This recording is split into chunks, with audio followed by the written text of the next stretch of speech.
todos da Universidade Aberta. Com um grande prazer que a gente está aqui hoje em mais uma aula, uma videoaula da especialização em tecnologias digitais. E hoje é momento da gente discutir sobre o openness, esse movimento de abertura. Como sabemos, os processos de acesso ao conhecimento sempre foram controlados. E a partir do momento que a gente vê esse movimento de abertura, eu vou apresentar para vocês alguns conceitos. Esse movimento openness é como se fosse um grande movimento de abertura em que nos coloca em xeque para pensar a ciência aberta, que ela deixe de ser enclausurada dentro das universidades, para pensar a educação aberta, para pensar uma outra forma de atuar com recursos educacionais e materiais didáticos, produtos didáticos, para que eles se tornem abertos. Por que isso? Porque o que é que acontece? Nós sempre tivemos reféns de um mercado e que poucos têm acesso a materiais para que possam construir seu conhecimento. Isso tudo é como se fosse uma grande luta para que a gente possa dar vazão e ampliar as oportunidades. Sabemos que existem muitos incluídos e muitas dificuldades de conexão, mas essa cultura digital que a gente vive promove uma outra relação com o saber. Não é à toa que vocês viram a história da educação à distância, que começou com um grande movimento das universidades abertas lá na Open University, que vocês estudaram um pouquinho logo nas primeiras aulas. E que nesse movimento, uma das primeiras universidades a trabalhar com esse conceito de abertura do conhecimento, nos colocou também em xeque de como criar materiais, recursos educacionais que possam ser redimensionados, adaptados, remixados, sem correr o risco de infringir os direitos autorais. Porque nós sabemos, existem muitos materiais que são publicados por editoras e que nós não podemos sair compartilhando, como nós fazemos nas nossas universidades, que presencialmente temos aquela pasta, né, de Xerox nos nossos departamentos para que os alunos possam compartilhar os textos. Tem que se ter um cuidado muito grande, porque existe um mercado editorial aí por trás. A gente sempre compartilhou materiais e textos, mas se ele não tiver aberto, nós podemos estar infringindo os direitos autorais.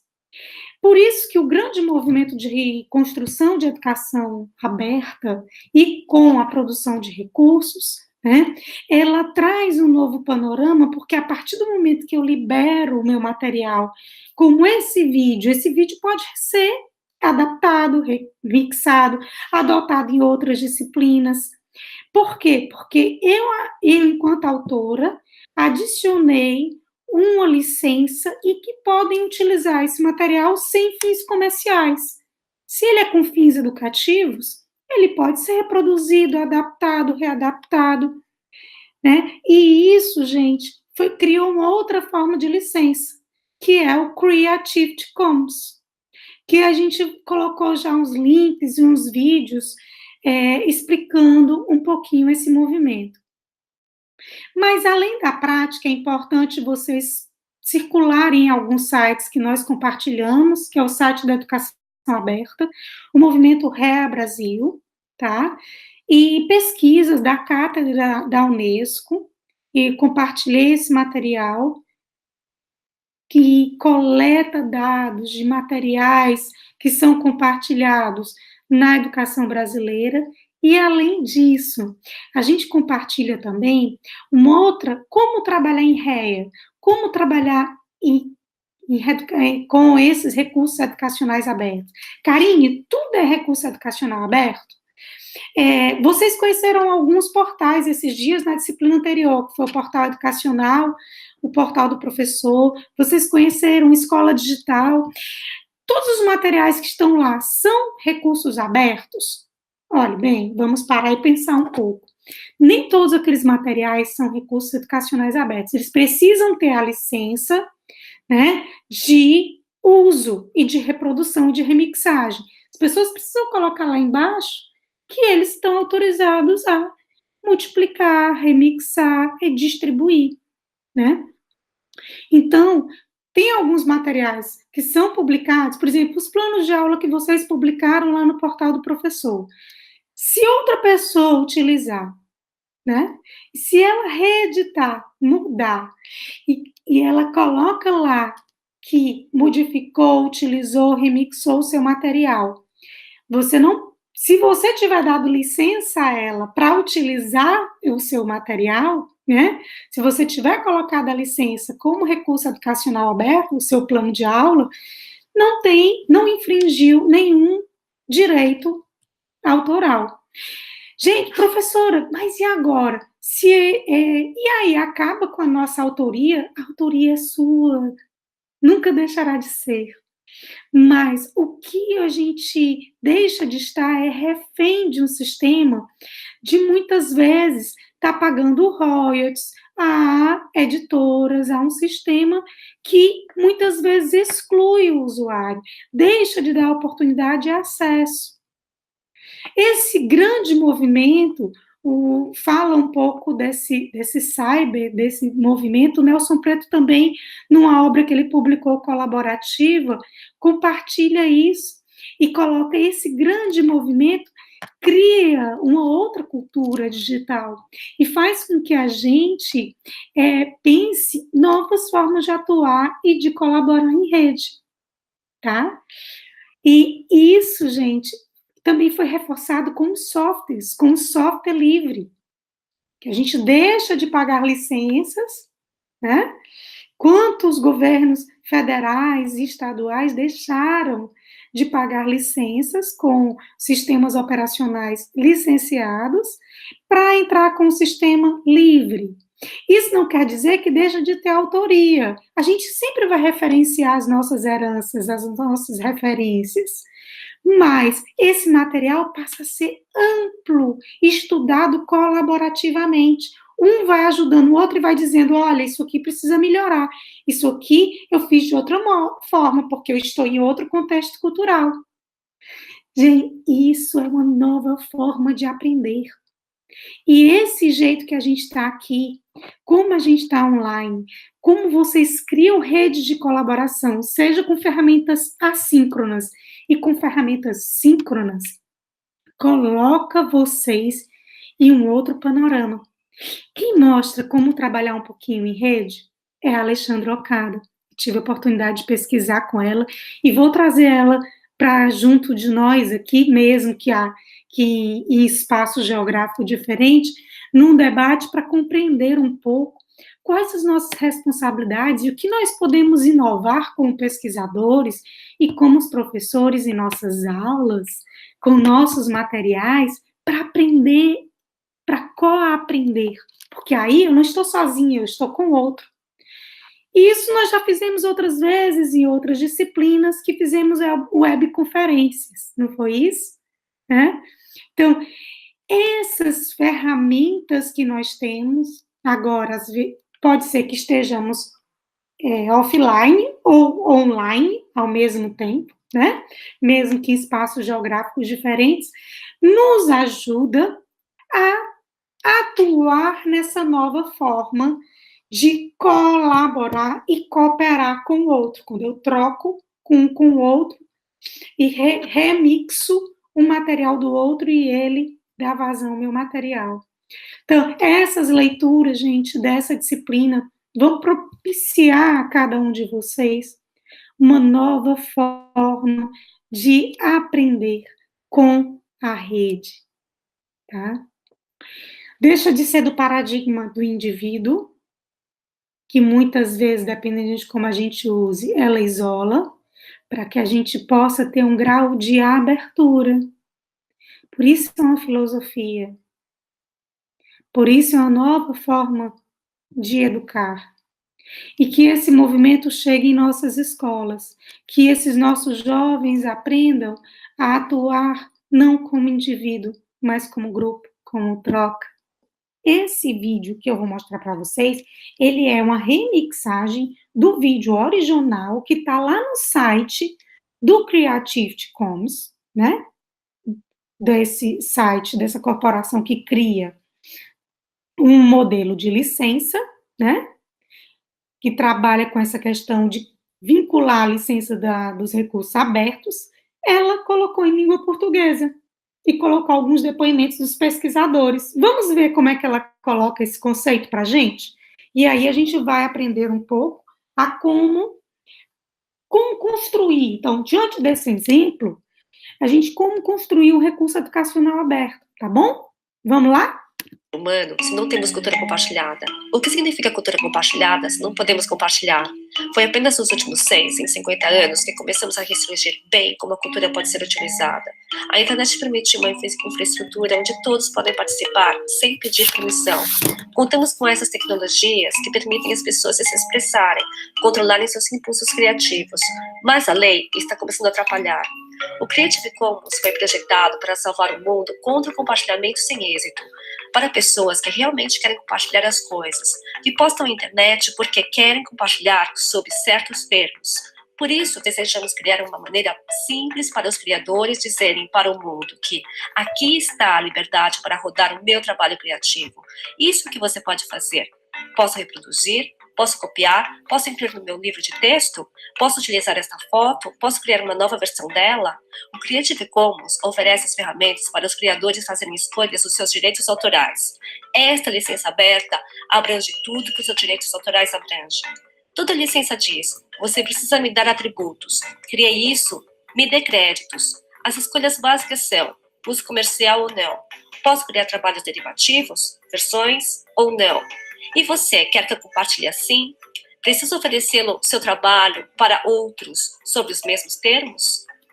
Não há nenhum requisito pré-determinado, apenas o que desejar fazer.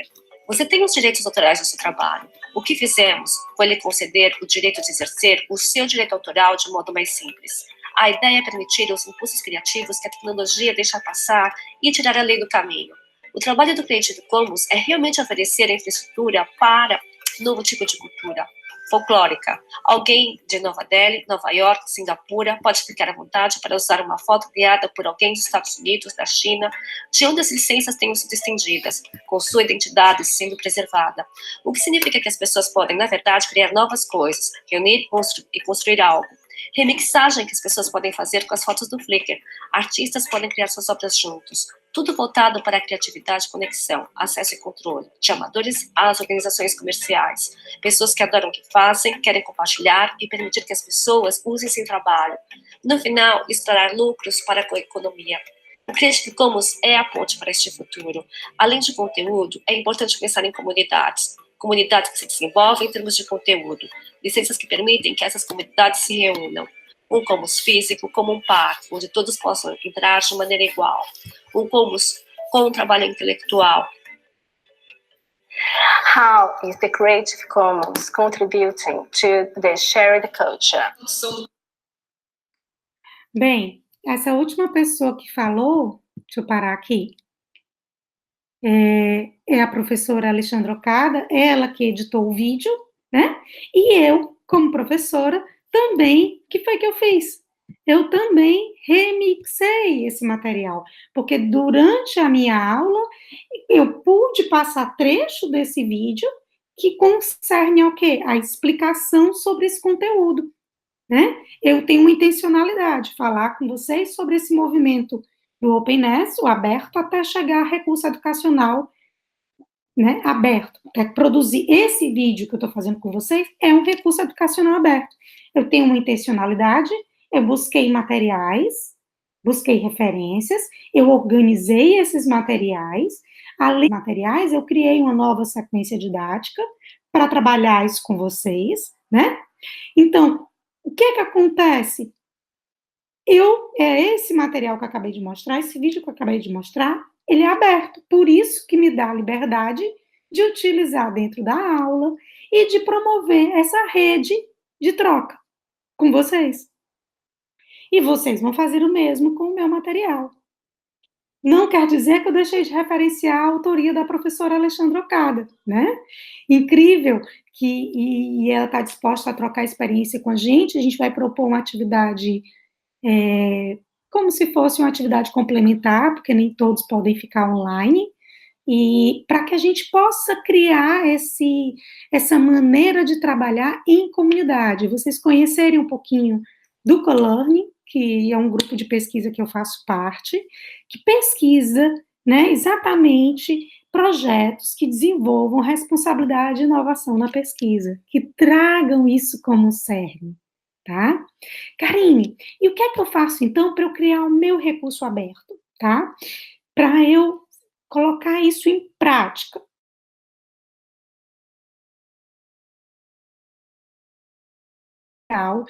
Vai ter um texto lá que fala sobre, que foi feito com esse cerne, com esses princípios, da professora Alexandra Carda, do grupo do CoLearning.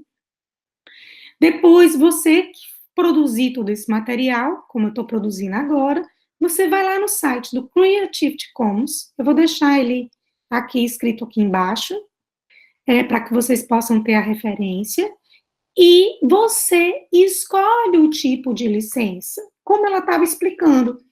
O que é que muda? Né? Você vai colocar o título do seu trabalho, você como autor, eu sou a professora Karine, autora desse vídeo, dessa videoaula, para essa disciplina, libero a licença de uso sem fins comerciais, eu escolho, tá? Sem fins comerciais, que vocês podem compartilhar igual o que eu estou fazendo, ou que vocês podem editar e remixar. Então, tem símbolos, eu não sei se vocês perceberam alguns símbolos que durante o vídeo que foi passado, que a Alexandra Okada compartilha, que indica licença. Então, essa organização, Creative Commons, ela criou essa simbologia para você demarcar esse material que é criado. Então, a grande luta que nós temos, né, é exatamente demarcar isso para que a gente não vire refém e tenha problemas com direitos autorais. Sabemos, como muitos de nós professores, a grande preocupação nossa, quando a gente está na nossa disciplina e compartilha aquele material ou aquele livro e coloca aquele livro lá na Xerox. Se o livro foi impresso e tem direitos autorais, e ele está sendo rodado completamente lá na pasta do nosso departamento, né? Lá da nossa universidade, nós vamos ter problemas de direitos autorais. Se ele não está com licença aberta, se o autor não liberou o uso, eu não posso, né, tá distribuindo em outra forma de edição, se não comprado pela editora, tá? Então, gente, mais importante é ter esse objetivo claro.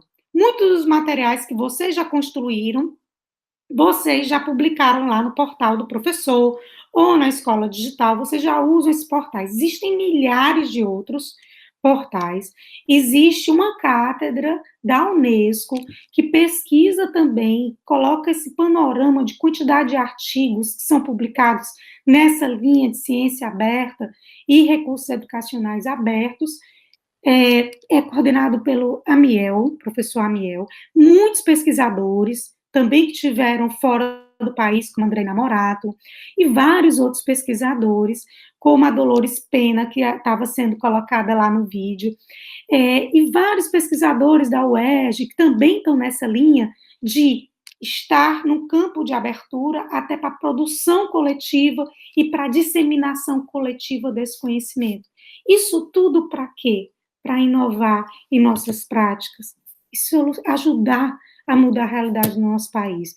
Acho que esse é o grande desejo que eu deixo a vocês e que agradeço a oportunidade de estar mais uma vez nessa disciplina e vamos lá, pensar em cursos inovadores que tenham um objetivo claro, que tenham uma metodologia inovadora e que tenham uma perspectiva como aberta, né? Que outros possam colaborar, editar, e que vocês possam trabalhar em pares também, como muitos artigos são revisados nas revistas, hoje em dia, para garantir a qualidade, a eficiência do trabalho, né?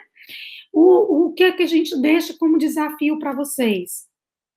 tá?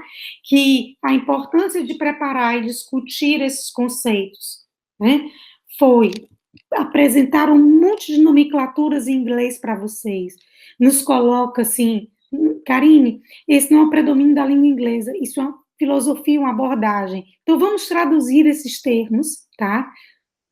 Que nós aprendemos na aula de hoje, como esse desafio de abertura, né? Essa perspectiva de abertura openness, ciência aberta, open science, open education, educação aberta, open schooling, escola aberta, também tem essa nova perspectiva, tem alguns pesquisadores aí motivando os estudantes também estarem produzindo nessa linha para desenvolver pesquisas nessa abordagem, produtos abertos, softwares abertos e, além de tudo, recursos educacionais abertos, que é o que vocês estão aí desafiados a produzir nesta disciplina. Bem, gente, até a próxima aula. Deixo vocês com alguns materiais que vocês vão ter acesso, desde documentos da Cátedra da Unesco, publicado recentemente, documentos internacionais, esse do Grupo Colearning, coordenado pela professora Okada, que tem um livro colaborativo feito em recursos educacionais abertos e mídias sociais. O material também coordenado muitas vezes pelo grupo do Nelson Preto, na UFBA, também foi compartilhado com recurso educacional aberto, e os links dos portais que podem apoiar o trabalho de vocês, né? Que vocês podem partilhar. Tem diversos portais, o educaçãoaberta.org, REA Brasil, o portal do professor, que vocês já conheceram, dentre outros. Eu só tenho a agradecer essa oportunidade de colocar mais uma vez a nossa rede aí de trabalho na Universidade Aberta no Brasil, em todos os polos do Ceará, para confluir, construir uma nova forma de fazer ciência, uma nova forma de fazer educação. Grande abraço, até a próxima aula. Tchau, tchau.